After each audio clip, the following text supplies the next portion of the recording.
Coming up next, man, the fantastic stories from the cream of the crop from a pivotal year in the formation of the rock and roll era, including a classic hit we all sing along to and know by heart, but decades after it was a smash, nobody knows who actually sang it. It was recorded by a band that became two bands, and they were competing and touring and recording under the same name.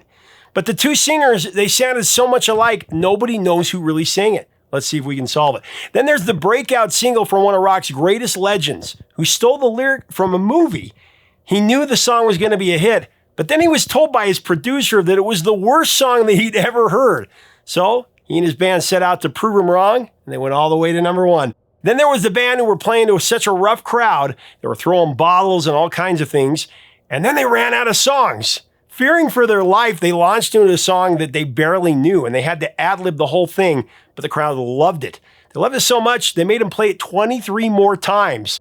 By the end, they knew it would be a smash, and they were right. Find out the song on our countdown of the top 10 songs from a legendary year, coming up on Professor of Rock.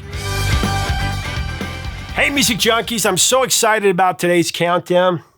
I think it's a special time in rock and roll. Countdown of the greatest songs of early rock and roll. And last time I did this decade, I got like 32 copyright claims. I guess the powers that be don't want people to celebrate the birth of rock. But I'm going to try it one more time, so let's see where we go. Today is a great year, 1957. We begin with a wild one. Whole Lot of Shakin' by Jerry Lee Lewis. This song was written by Roy Hall, using the pseudonym Sonny David, and Dave Curley Williams. Hall was a songwriter, piano player who ran a music venue in Nashville and played in Webb Pierce's band. The two wrote this banger in 1954 while they were fishing in Florida. They were actually drunk when they heard a bell clanging while in the middle of the lake, and Roy yelled, "What's going on?" And then someone said, "We got 21 drums, we got an old bass horn, and they're even keeping time on a ding-dong." That became the first line of the song. They had it right there. Somebody beating on a ding-dong. Now, Roy Hall was the first to record this song, but he had hired Jerry Lee Lewis to play some shows at that club that he owned.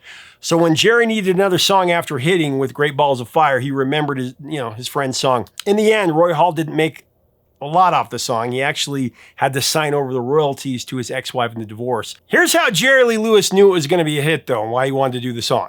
Whole Lot of Shakin' Going On was a huge live track for the Jerry Lee Lewis Trio. Before Lewis himself recorded the song, they played it in a club in Arkansas, and they had to play behind a screen because it was such a rough crowd that night. They were throwing bottles and threatening and everything. Now, they ran out of songs at this point, so Jerry Lee Lewis, in a panic, suggested they do this new one called Whole Lot of Shakin' Going On. This was early on. He couldn't remember all the words, so he basically had to ad-lib most of the song. This rough crowd, they loved it so much, they made the song play it 23 more times. 23 more times. That's how they knew it was going to be a hit, because that crowd loved it. Baby, shake it. I just shake it, baby, shake it. Now, when the song was first released to radio stations, they wouldn't play it. They said it was too suggestive and that Jerry used profanity on it. He says, "Wella." It sounded like Wahella. But anyway, it ended up selling 6 million copies anyway. Come on. Come on. All right, coming in at lucky number 9 on our top 10 songs on 1957 Countdown, we have the maestro of romance himself. Oh, what a velvety voice. Johnny Mathis with Chances Are. I had the honor of sitting down with Johnny to talk about his illustrious career, including what many consider his signature song, Chances Are. Here's what he said. All of these first recordings that I did, I was gangbusters. I'll sing it. And so what they did mostly is put the reins on me. Mitch Miller stood next to me while I was singing. And I don't recommend this for any singer in the world. But I was a kid and I went along with it. He would tap me on the back, sing on the beat. You're a jazzer. No, you don't do that. Because he wanted you to sing it so that people could sing along. Yes. Yeah. His big phrase, I want everybody to think that they can sing it just as good as you can. And I said, and I got accustomed to that, and I understood what he was talking about, but it took me a long time. I will never get over that. And they said, he tapped you on the back while you were singing? I said, yes. Believe the stars. I had to learn that there are parameters, and don't wander out into somebody else's parameters. You know, sing your part, sing what the man wrote. You know, and then, you know, we'll see how it goes. That's why Cole Porter probably loved you, because he was not a fan of Sinatra, because Sinatra would always change his stuff, Yes, and that made him mad. Yes. I used to read about it. And I had to learn that those people who write the songs want you to sing it that way, you know. Chances Are was a number 5 single for Johnny. It also went to number 3 in Canada and number 12 on the R&B chart. Before we get into the number 8 song, I want to talk about the Vintage Years collection, which we now have. You can get these for the holidays. We have a special going. You can get all the great years, great t-shirts, any color. You can get them up here or down below. Of course, Thomas Estrada, the great artist, put these together. We have 4 great acts from a landmark year in music. All right, back to the countdown of the top 10 songs of 1957. I've got one that caused quite a stir back in those conservative days. Party Doll by Buddy Knox at number 8. Well, all I want is a party doll. Come along. Now, the origin story of Party Doll by Buddy Knox sounds almost like a small-town myth. He kicked off the project when he was only 15, scribbling the initial lyrics on his family's farm. Imagine a teen with a guitar, a dusty floorboard, and a voice full of big dreams, and somehow that little spark turned into a record that would shake up the charts. You could do that back then. Now, the recording happened in Norman Petty's studio in Clovis, New Mexico. Same place that would later help launch Buddy Holly and a whole wave of early rock and roll energy, and we'll get to that in a minute.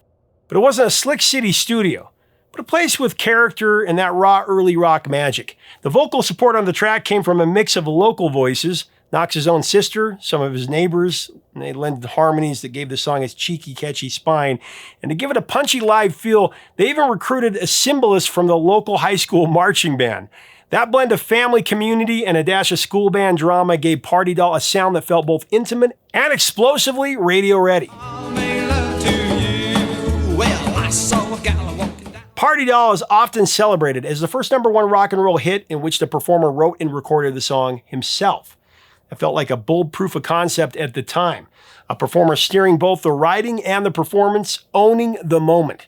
When it hit the airwaves, it really hit. Party Doll climbed to number 1 on the Hot 100 in May of 1957 and sold over 1 million copies. It wasn't just a hit, it was a landmark moment. A country kid hitting it big time.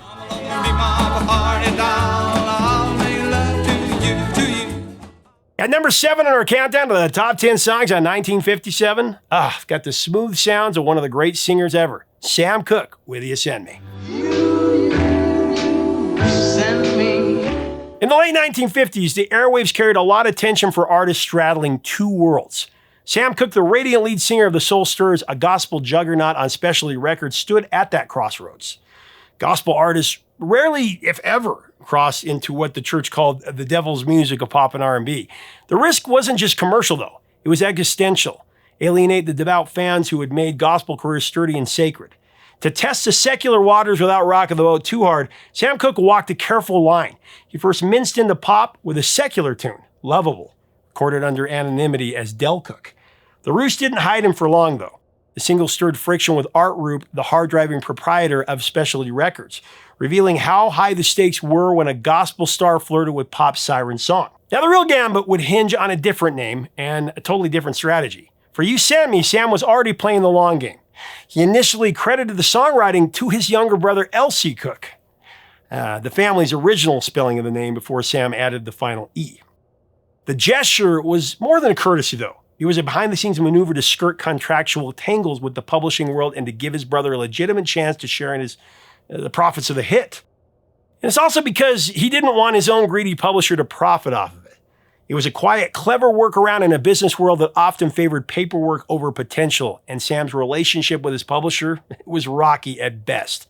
Even as the credits kept secrets, behind-the-scenes drama intensified around the label. Art Rupe, who I mentioned before, Specialty's wary owner, he doubted Cooke's pop ambitions. Rupe reportedly told producer Bumps Blackwell that Cooke had ventured too far. But Bumps, who believed in the song's hit potential, didn't just argue the case, he acted on it. He actually bought Sam Cooke's contract and the master recordings from Rupe for a modest sum. A bold bet that the right presentation could unlock a huge door, the one that Roop refused to keep ajar. The single's release pathway twisted in an unexpected way. You Send Me appeared on the Keen label as the B-side to an unconventional version of Summertime, a pairing that felt like a risky, almost mischievous verse in a larger score. The flip side of a fiery summer standard, B-side status allowed the A-side to breathe and surprise. But you know what? Disc jockeys gravitated to You Send Me. The smooth, soulful chorus, Cook's voice, a voice that carried both warmth and an edge of ache. I love his voice. Whoa, whenever I'm with you. The record didn't merely climb, though. It vaulted. It topped both the R&B charts and the Billboard Hot 100, reaching #1 in December of '57. And it did so in a way that felt almost cinematic. A moment when a song found its audience exactly where it should be. And in doing so, launched a star into the stratosphere that had only been whispered about before. The ripple effect was truly profound. You Send Me didn't just topple the charts, it redefined possibility. Often cited as a watershed moment, first major soul hit that bridged gospel's fervor with pop's accessibility. Sam Cooke's leap from the sanctified hooks of the soul stirs to the storied tracks of the pop charts, that wasn't merely a career move. It was a cultural pivot. Created a path where artists could imagine a wider future, where a voice as luminous as Cooke's could carry faith and desire, tradition and innovation into the same room and light up both. And of course, a young Steve Perry would love it, and it'd give us one of the great singers ever. Send me, whoa. What's the greatest gift of all time? A mint vinyl, A Dark Side of the Moon? Maybe. But I'd argue it's the memories that music brings rushing back. That's why this year I'm giving Aura Frames. It's like a greatest hits album of your life, playing on repeat. Loaded with concert pics, old family holidays, or that classic snap of your dad wearing socks with sandals at the beach. But the best part, you can preload photos before it ships. You can keep adding pics anytime from your phone. It even comes in a beautiful gift box ready to wow. It's personal, it's meaningful, and much better than another ugly sweater, right? You can't wrap togetherness, but you can definitely frame it. For a limited time, visit auraframes.com and get $45 off Aura's best-selling Carver matte frames. Named #1 by Wirecutter. Can use promo code ROCKROCK at checkout. That's AURAFrames.com, promo code ROCK. Terms and conditions apply. Aura Frames' best deal of the year, so don't miss it. Coming in at #6 on our countdown of 1957, I've got a true classic that had been covered over a dozen times by many famous artists until the definitive version was finally put out. Talking about Blueberry Hill by one Fats Domino. Now, the song was written by Vincent Rose, Al Lewis, and Larry Stock for the 1940 Western The Singing Hill. Fats knew the song because of a version by Louis Armstrong from 1949. Fats recorded the song because he ran out of things for the new record. He ran out of songs. But his producer, Dave Bartholomew, he was totally against it. He tried to talk him out of it. He felt the song had been recorded too many times. But Fats Domino took it as a challenge and came up with the definitive version, including those iconic piano triplets and that mesmerizing Cajun accent. Now, funny enough, original lyricist Larry Stock said that a major publisher had turned the song down back in the 40s because he said blueberries don't grow on hills. Larry knew he was wrong, having picked them on a hill as a boy, which is what inspired the song. So 2 interesting tidbits about this song. This was the one that Richie Cunningham would sing on happy days whenever he'd get a date. I found my thrill.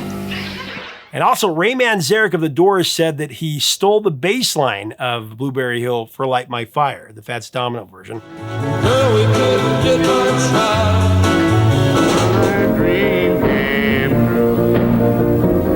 It was truly a defining track of early rock and roll, owning the R&B chart for, get this, 11 weeks.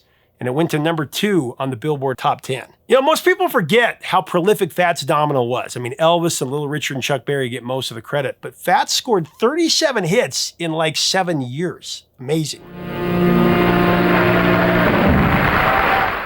The countdown of the top 10 songs of 1957 rolls on with the Banana Boat song, Deo, by Harry Belafonte at #5.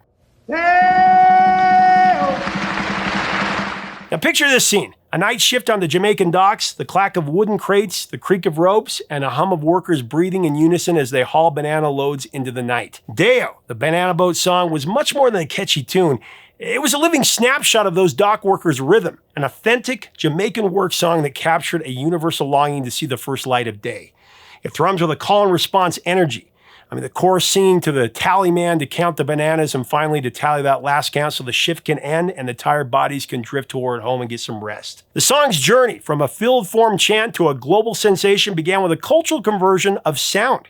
It originated as a traditional work song in Jamaica, like I said, but then it found new life when Harry Belafonte encountered it and in 1956 gave it a polished stage-ready voice. Belafonte's version wasn't just a cover, though. It was a reinvention that carried the rough working world pulse of the docks into the living rooms of millions. The adaptation by Irving Burgee, also known as Lord Burgess, shaped the arrangement and the vocal delivery, and Belafonte showcased it on his 1956 Calypso album, an album that would become a cultural earthquake. The impact was immediate and massive. Calypso became the first album ever to sell over 1 million copies, and Deo helped spearhead a worldwide Calypso craze that brought Caribbean rhythms into the American mainstream for sure. The track's infectious call and response structure. Come, Mr. Tallyman, tally my banana. Mr. Tallyman, tally me banana. Daylight come and we want to go home. That echoed far beyond the docks, turning a local labor song into a globally recognizable anthem that everybody would sing along to. In 1957, both Belafonte's interpretation and a version by the Terriers climbed into the top 10, cementing the tune's cross-cultural appeal.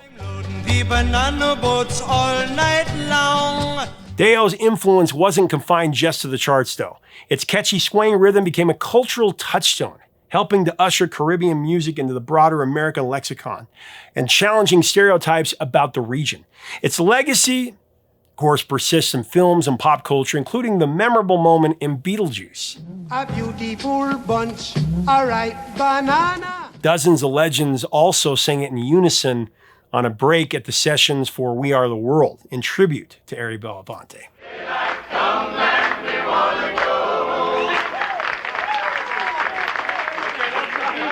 It's kept the song's groove vibrating in the public imagination for decades and will continue to. Harry's rendition went to number 5 on the Billboard Hot 100 in 57. The song at the number 4 spot on our countdown is a great one. Oh man, it's really a harmful misadventure though that got taken way out of context. Wake Up Little Susie by the Everly Brothers. Wake up, little Susie, wake up. Now, the tell behind Wake Up Little Susie begins not with a kiss and tell moment, but with a whisper of scandal shimmering under a harmless night. Felice and Boudleaux Bryant wrote it from the eyes of a cautious boy who doesn't fear that anything racy happened. He fears what people will think did. They've gone out on a late date, a drive-in movie, the kind of innocent adventure that feels like a rebellion when you're young and tethered to rules. They slip into the darkness of the theater, their hands brushing, the world narrowing to a silver screen and the pulse of a shared secret. But as the credits roll and the car's dashboard clock bleeds into the night, sleep overcomes both of them. They wake up at 4 a.m, 4 a.m., a full 6 hours past the girl's strict curfew of 10 p.m. The world outside their window is already turning the night into a rumor. What if the town's gossip mill latches onto a more salacious reading of this delay? The narrator isn't fearing a kiss that never happened. He's fearing the snap judgments of neighbors who might leap to conclusions about impropriety, about youth, about the end of innocence, just from the simple fact that they stayed out late, they fell asleep. That fear over what others might assume about their intentions becomes the emotional engine of this song. It's a moment of tonal irony. The most innocent of nights becomes a battleground of perception. And because perception matters more than the truth in the court of public opinion, the song's tension crackles with a half-hidden threat. The more the radio stations hear in those lines, the more they find something suggestive about a couple who simply dozed off after a date. Not a couple who did anything wrong, by any means. Now, the Boston Catholic Diocese ordered all local radio stations to ban the Everly Brothers song, to ban Wake Up Little Susie in 1957, because they just considered its lyrics to be too suggestive. Imagine that compared to today's songs like FAP. Is that what it's called? No, WAP. I didn't even know what it's called. The controversy banned the record not for what it shows, but for what it could imply. The boycott wasn't necessarily about tarnishing a pure moment. It's about protecting a town's sense of propriety, a reflex that seems laughable to anyone who reads the lyric in its original innocent light. Yet the band only magnified the mystery, right? Turning a shy, sleepy drama into a fevered topic of conversation. And then as the rumors swirled and the airwaves buzzed, the song detonated into a phenomenon. The band ironically became fuel. Curious listeners flooded the dials, hungry to hear what all the fuss was about, and made it a massive hit. The Everly Brothers rode that wave of attention to the top of the charts, their harmonies cutting through that controversy like a clean, bright note. Don Everly later would reflect on the strange mathematics of it all, saying, "It's what people read into it, isn't it?"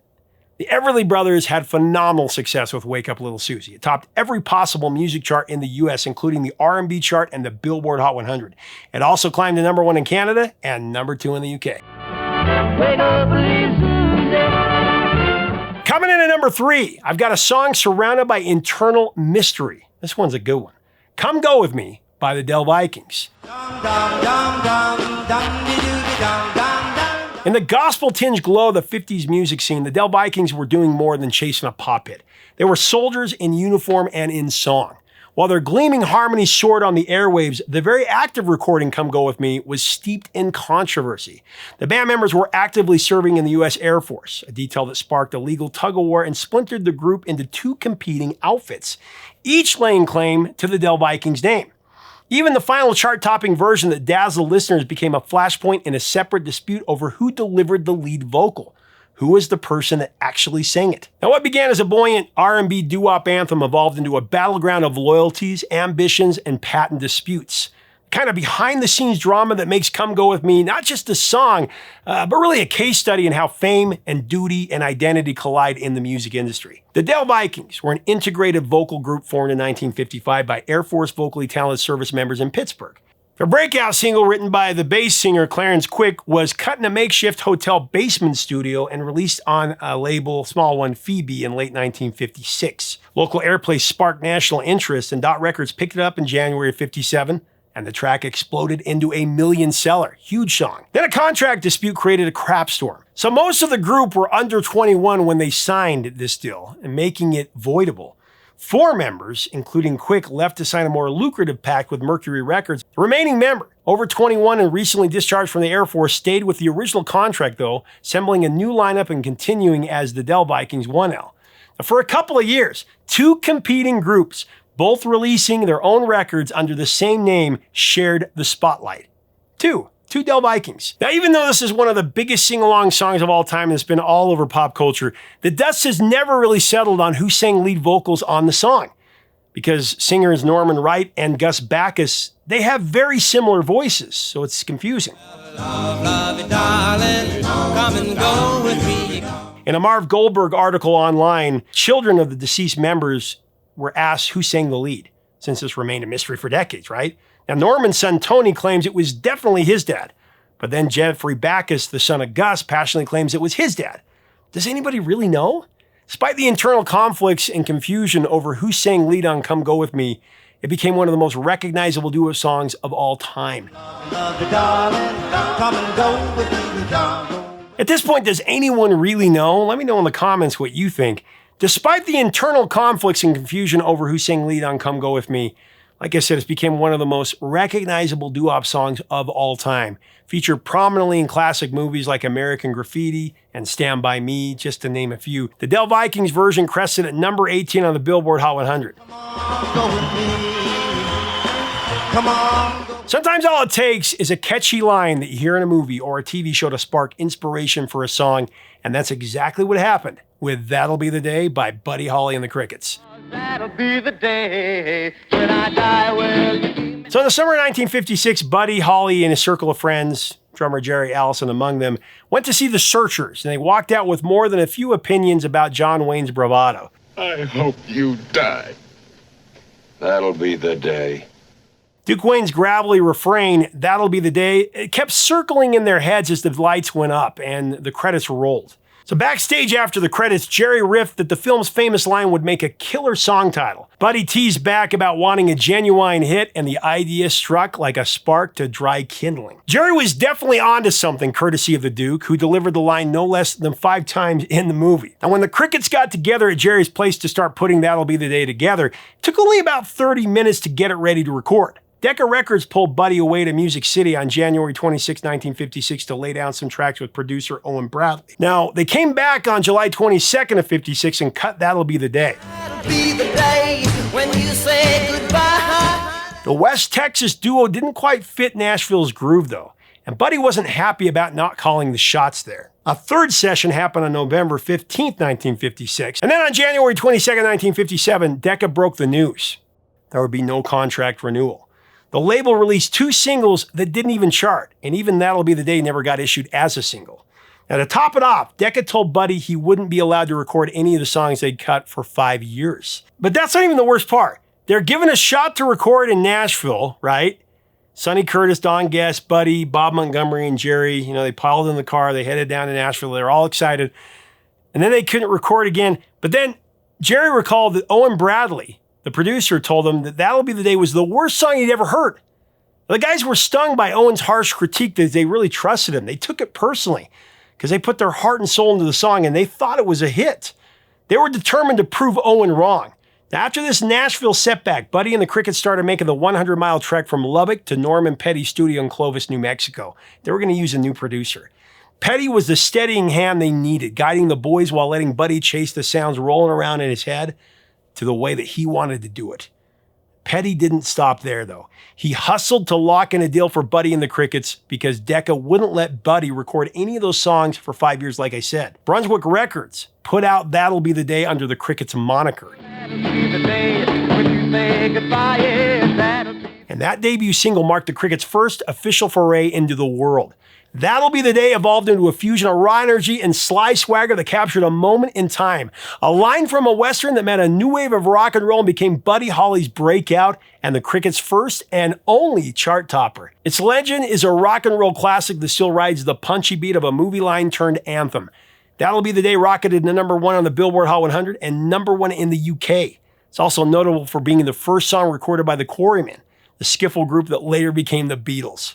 Here's an interesting fact, though. Producer Owen Bradley, who's in the Country Music Hall of Fame, actually worked with 2 music icons that lost their lives in a fatal plane crash under similar perilous conditions, actually. Buddy Holly and Patsy Cline. But man, did Buddy prove Owen Bradley incorrect. He said it was the worst song he'd ever heard, and it became one of the true treasures in rock and roll history. I love it. Before we get to #1, I got to give a shout out. Honorable mention today to Little Darlin' by the Diamonds. The song was written by a 16-year-old Maurice Williams. This was when he was the lead singer of the Gladiolus. Williams said he wrote about the same girl who inspired his hit Stay. But the Diamonds, they were a Canadian group, and they snatched it up and recorded it as a parody of the doo-wop genre. In doo-wop tradition, there are lots of nonsense vocalizations in the song like ay, ay, ay, ay, and wella, wella, And that parody became one of the definitive doo-wop songs ever, hitting #2 for 8 weeks. Speaking of defining the early rock era and really defining rock and roll altogether, the man that exploded rock into the stratosphere, the icon at #1 on our countdown of the top 10 songs of 1957 is The King. Elvis Presley with 2 of his smash hits tying for this honor. Yeah, I'm going with the tiebreaker here. Not a tiebreaker, a tie. All Shook Up. I'm all shook up. And Jailhouse Rock. Let's start with the origin of All Shook Up. Even though Otis Blackwell was the sole composer, Elvis still landed himself a co-writing credit. Get this. The move was mainly to lure Elvis into recording the tune. Something that happened with other big hits of the era, such as another Otis Blackwell composition, Don't Be Cruel. It was a shrewd move on the part of the King's manager, Colonel Tom Parker, one of the most hated men out there. Having Elvis record your song, of course, guaranteed it would be a massive hit. So if you want the hottest singer to cut your record, you're going to give him the writing credit, right? Even if he didn't write one single word. As for All Shook Up, Elvis didn't actually write it. Of course, in a few interviews, Elvis actually said the idea came to him in a dream. But that claim, no matter how innocent it may have been, it just didn't have any validation, apparently. All Shook Up had already been written and recorded by someone else before Elvis even got a hold of it. Now, that said, Elvis did co-write a few other songs later in his career. There was That's Someone You Never Forget. That's someone you'll never And You'll Be Gone. be gone. Billboard ranked All Shook Up as the #1 single of 1957. Now, Don't Be Cruel is #1 for 56, the only time in the history of Billboard that the same artist recorded the #1 hit singles of 2 consecutive calendar years. But Elvis made history in so many ways in the 50s. All Shook Up came out while Elvis was riding an insane hot streak. In 1956, he ruled the charts with a run of #1s that looked unstoppable. There was Heartbreak Hotel, topped the chart for 8 weeks. I Want You, I Need You, I Love You for 1. Don't Be Cruel, Hound Dog spent 11 weeks at the top with the two sides trading places. And Love Me Tender held the crown for 5. Then he kept the train rolling into 1957, piling up another 25 weeks at #1 with a string of hits. Too Much for 3 weeks, All Shook Up for 8 weeks, Teddy Bear for 7, and Jailhouse Rock for 7 as well. The man was basically glued to the top of the charts for years. Jailhouse Rock composers Jerry Lieber and Mike Stoller, they were heavily pressured into writing the tune by Colonel Tom Parker, who famously camped out in their hotel room until the song, along with a few others, was finished. The track, of course, became a monster smash and earned the musical Jailhouse Rock its title. It also launched one of the era's most iconic dance sequences in a movie musical. But there's a heavier note behind the curtain. Elvis was so crushed by co-star Judy Tyler's death shortly after filming that he refused to watch the finished movie. He never saw it. A song, a scene, and a personal heartbreak all wrapped into one unforgettable moment. Judy died in a car crash in Wyoming that also took the life of her husband, Gregory Lafayette. Also Donald Jones, who was a friend. To make the accident even more heartbreaking, their pet dog and cat also lost their lives in this crash. It's just very sad. Now, there's a curious subtext to Jailhouse Rock, that famous cinematic dance scene and the track itself. The song's lyrics and imagery were actually controversial for their time, and the dance sequence also, with its homoerotic overtones. It was groundbreaking, and it's been widely debated. The famous dance scene where Elvis Presley cavorts with other inmates in a prison-like setting was considered scandalous and shocking by many for its sexual undertones and energetic, rebellious choreography. Regardless, the success of Jailhouse Rock, the song and the movie helped solidify Elvis's status as the true cultural icon. And I don't know if Elvis has ever been surpassed in that regard. There you have it. The 10 best songs of 1957. What are your memories of these songs? What's your top 10 of 1957? Should we do 1958? Should we do 1959? Should we do 1955? Let me know in the comments below. Hoping we don't get a bunch of claims for this, but you just never know. We'll see where we get. But let's have a great discussion and celebrate early rock and roll. If you like our content, we invite you to subscribe. We'd love to have you as part of our community. Until next time, 3 chords and the truth, my friends.